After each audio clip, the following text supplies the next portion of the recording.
Voter টানা প্রতিযোগিতায় জমে উঠেছে জাতীয় নির্বাচনের মাঠ, বাড়ছে উত্তাপ। ঢাকায় এনসিপি প্রার্থীর উপর হামলার অভিযোগ।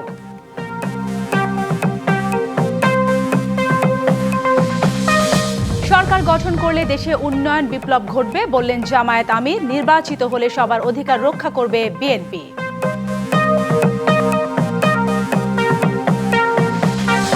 চানখারপুলে 6 হত্যায় ডিএমপি সাবেক কমিশনার হাবিব সহ 3 পুলিশ কর্মকর্তার মৃত্যুদণ্ড, 5 জনের নানা মেয়াদের সাজা।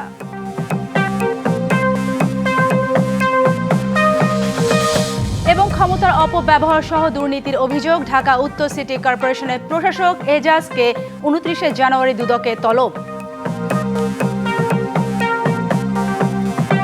রাজধানীতে ভোটারের দুয়ারে দুয়ারে ছুটছেন প্রার্থীরা। সকাল থেকে মধ্যরাত পর্যন্ত চলছে প্রচারণা।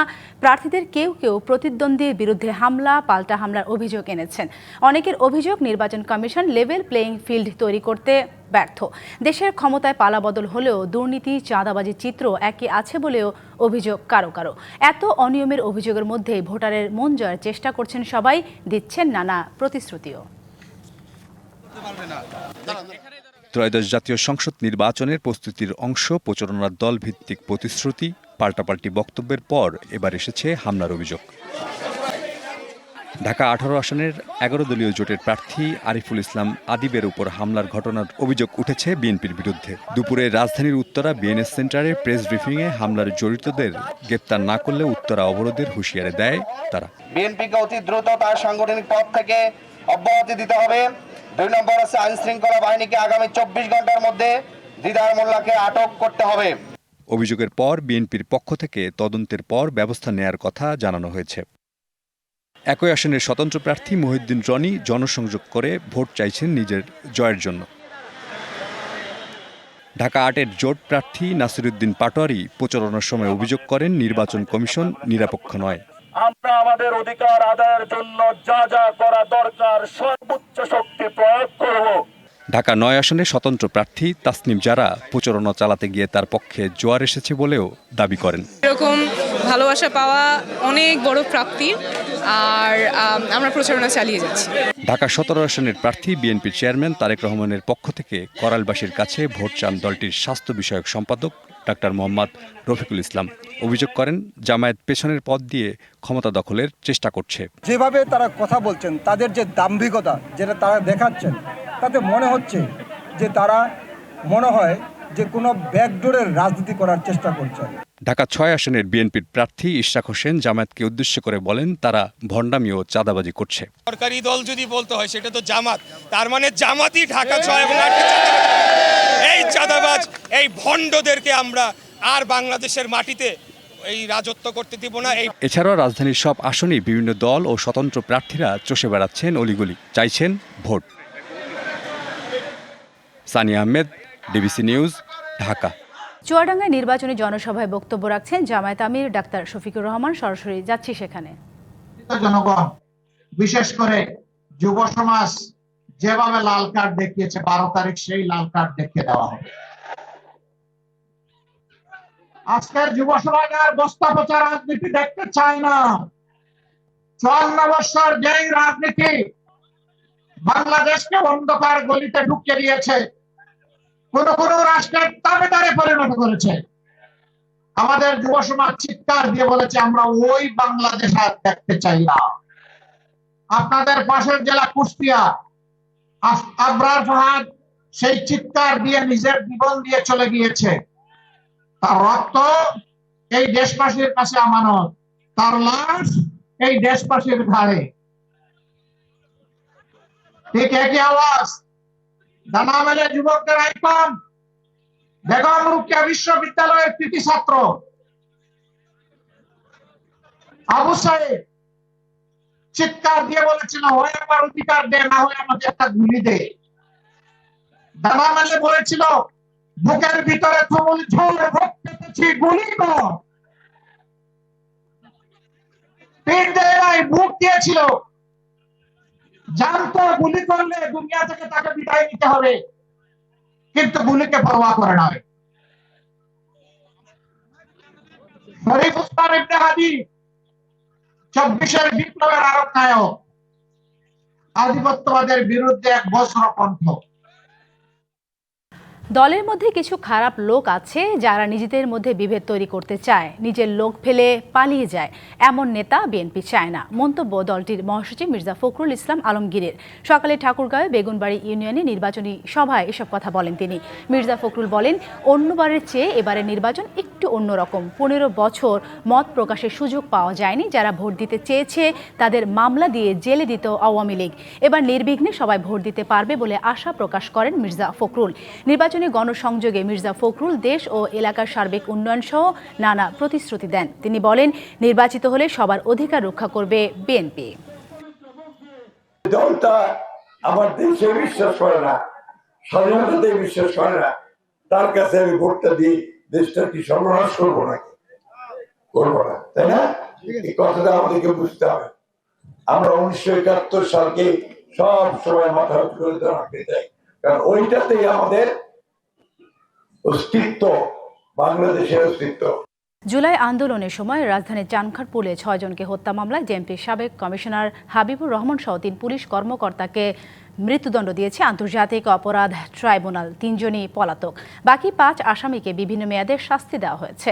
তবে রায়ে খুশি নয় প্রসিকিউশন। আপিল করার কথা জানিয়েছে ট্রাইব্যুনালের চিফ প্রসিকিউটর তাজুল ইসলাম। 8 আসামির মধ্যে কারাগারে থাকা 4 জনকে সোমবার ট্রাইব্যুনালে হাজির করা হয়। ডিএমপির সাবেক কমিশনার হাবিবুর রহমান সহ 3 জনকে মৃত্যুদণ্ড দেওয়া হয়। এছাড়া ইমরুলের 6, আরশাদের 4 ও কনস্টেবল সুজন, ইমন ও নাসিরুলে 3 বছর কারাদণ্ড দিয়েছে ট্রাইব্যুনাল। ত্রয়োদশ জাতীয় সংসদ নির্বাচনে ভোটের দিন ঠিক হয়েছে 12ই ফেব্রুয়ারি। সারা দেশে বইছে সেই ভোটের হাওয়া। এ নিয়ে কি ভাবছেন সাধারণ মানুষ থেকে শুরু করে আগামী জনপ্রতিনিধিরা, সে কথা জানাতে ডিবিসি নিউজের ইলেকশন এক্সপ্রেস ছুটে যাচ্ছে সব সংসদীয় আসনে। এখন আছে সংসদীয় আসন 178, ঢাকা 5-এ। সিএসআরএম ডিবিসি ইলেকশন এক্সপ্রেস আজ সারাদিন ছিলাম ঢাকা 5 জেলায়। এই মুহূর্তে আমাদের সাথে যুক্ত আছেন ঢাকা 5 সংসদীয় আসনে বিএনপি মনোনীত প্রার্থী জনাব আলহাজ নবিউল্লাহ নবী। আমরা তার সাথে একটু কথা বলবো। আপনি তো নির্বাচনের মাঠে আছেন, কেমন সাড়া পাচ্ছেন মানুষের?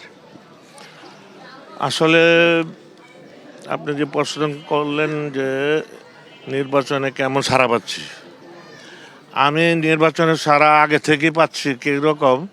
1918 সালে এলাকা থেকে সে দুর্যোগ মুহূর্তে ভোটারবিহীন নির্বাচনে আমি এলাকা থেকে দানের শীষ মাঠকা থেকে প্রার্থী হয়েছিলাম।